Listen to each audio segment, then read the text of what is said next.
ایک ایسے وقت میں آپ سے مخاطب ہوں کہ جب بجٹ 2023-2024 پیش ہونے کی طرف جا رہا ہے، اور یہ ایک بدترین معاشی صورتحال کے اندر وفاقی حکومت بھاری بھرکم حجم کا یہ بجٹ پیش کرنے کی طرف جا رہی ہے۔ متوقع طور پر اس بجٹ کا 6,000 ارب روپے سے زائد خسارے کا یہ بجٹ اس وقت حکومت کے پیش نظر ہے پیش کرنا، اور اس بجٹ کے اندر 2700 ارب روپے ترقیاتی اخراجات کے لیے مختص کیے جا رہے ہیں۔ 7400 ارب روپے کے قریب قرضوں اور سود کی ادائیگی کی مد کے اندر تخمینہ موجود ہے، اور 1800 ارب ہمارے دفاع کے لیے اس کے اندر مختص کیے جا رہے ہیں۔ دوسرے لفظوں میں اس وقت ہمارے قرضوں کی ادائیگی کا بجٹ ہمارے دفاع کے بجٹ سے کئی گنا زیادہ ہے، اور ایک ایسی صورتحال میں یہ حکومت بجٹ پیش کرنے جا رہی ہے کہ جب ڈالر کی اڑان نے، جب امپورٹ پر پابندیوں نے، جب ملک کے اندر جاری سیاسی کشمکش اور اقتدار کے حصول کی چھینا جھپٹی نے ملک کے اندر سیاسی بے یقینی کی کیفیت نے ملک کو بدترین معاشی بحران سے دوچار کر رکھا ہے۔ اس وقت ملک کی ٹیکسٹائل انڈسٹری وہ تقریباً بند ہو چکی ہے، آٹو انڈسٹری نے اپنے پیداواری یونٹس بند کر رکھے ہیں، غرض مختلف انڈسٹریز اس وقت اپنے پیداواری یونٹس کو بند کرنے کی طرف جا رہی ہے، جس کے نتیجے کے اندر ملک میں لاکھوں لوگ اس وقت بے روزگار ہو رہے ہیں۔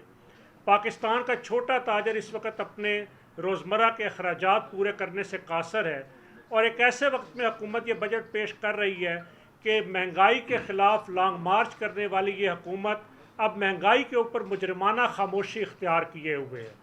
ایسے حالات کے اندر ہم توقع اور امید یہ کر رہے تھے کہ وفاقی وزیر خزانہ اسحاق ڈار وہ پاکستان کے سٹیک ہولڈرز کی مشاورت کے ساتھ اس بجٹ کو تشکیل دیں گے، تاکہ ایک سرمایہ دوست، ایک تاجر دوست اور ایک عوام کو ریلیف دینے والا بجٹ پیش کیا جا سکے۔ لیکن میں یہ بات کہنا چاہتا ہوں کہ یہ ایک فرمائشی اور نمائشی بجٹ کے علاوہ کچھ بھی نہیں ہوگا، اس لیے کہ اسحاق ڈار صاحب کے پاس معیشت کے سٹیک ہولڈرز کے ساتھ بات چیت کرنے، ان کی تجاویز کو کارپوریٹ کرنے کے لیے وقت ہی نہیں ہے۔ وہ کہیں آئی ایم ایف کے در پر بھیک مانگنے کے لیے، کہیں ہمارے دوست ممالک سے امداد حاصل کرنے کے لیے، اور پھر بیوروکریسی کی اسی روایتی جمع تفریق کے اندر مصروف ہیں۔ قوم کو کوئی امید بھرا بجٹ پیش ہوتا ہوا ملتا ہوا نظر نہیں آتا، اور میں یہ بات بھی کہوں گا کہ صنعت و تجارت کے سٹیک ہولڈرز سے مشاورت کی بجائے ماضی کے حکمرانوں کی روایت کو برقرار رکھتے ہوئے اپنے پارٹی کے کارکنان کے ساتھ بیٹھ کر ان کی نمائشی تعریفیں سننے کے عمل کے اندر وہ یہ بجٹ پیش کرنے کے اندر مصروف ہیں، اور سٹیک ہولڈرز کی مشاورت کے بغیر پیش کیا گیا کوئی بھی بجٹ وہ ملک اور ملک کے تاجروں کے لیے کسی صورت قابل قبول نہیں ہوگا۔ ہم یہ بات اس وقت کہنا چاہتے ہیں کہ اس وقت صاحبان اقتدار وسیع پیمانے پر بدعنوانی کے اندر ملوث ہیں، وسیع پیمانے پر کرپشن اس ملک کے اندر ہو رہی ہے، اور یہ جو ملک کے اوپر 66,000 ارب کا قرض ہے، یہ قرض کسی عام آدمی اور تاجر اور صنعت کار نے نہیں لیا، یہ ملک کی نااہل حکمران اشرافیہ اور ان کی نالائق پالیسیوں کا نتیجہ ہے کہ آج 66,000 ارب روپے کا ملک کے اوپر قرضہ ہے، اور اس قرضے کی ادائیگی کے لیے حکومت کے پاس کوئی طریقہ کار اور کوئی ویژن اور کوئی پلان موجود نہیں ہے۔ میں اس بجٹ کے موقع پہ یہ بات کہنا چاہتا ہوں کہ بجٹ در حقیقت دستیاب وسائل اور درپیش مشکلات کے اندر ایک راستہ بنانے کا نام ہے کہ ہمارے پاس اس وقت وسائل کتنے دستیاب ہیں اور ہماری ترجیحات کی مشکلات کی لسٹ کیا ہے، تاکہ اس کے مطابق ہم اپنے اخراجات کو اور اپنی آمدن کو خرچ کرتے ہوئے ان مشکلات پر قابو پا سکیں۔ لیکن بظاہر ایسا محسوس ہوتا ہے کہ اس حوالے سے کوئی بھی ایسا قابل عمل منصوبہ اس وقت اسحاق ڈار اور ہماری معاشی ٹیم کے پاس موجود نہیں ہے۔ ہم اس وقت یہ بات کہنا چاہتے ہیں کہ ہم توقع اور امید رکھتے ہیں اور حکومت سے یہ مطالبہ کرتے ہیں کہ یہ جنرل سیلز ٹیکس کہ جس کو اس وقت بہت ساری اشیاء کے اوپر 18% سے 25% پہلے منی بجٹ کے اندر کیا گیا، اور اب آنے والے بجٹ کے اندر دوبارہ اس کو 25% کرنے کی طرف جا رہی ہے۔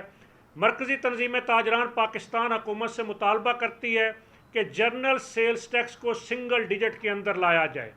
ماضی کے حکمران بارہا ہم سے یہ وعدے کرتے رہے کہ جنرل سیلز ٹیکس کو ہم 9% اور بتدریج 7% تک لائیں گے، لیکن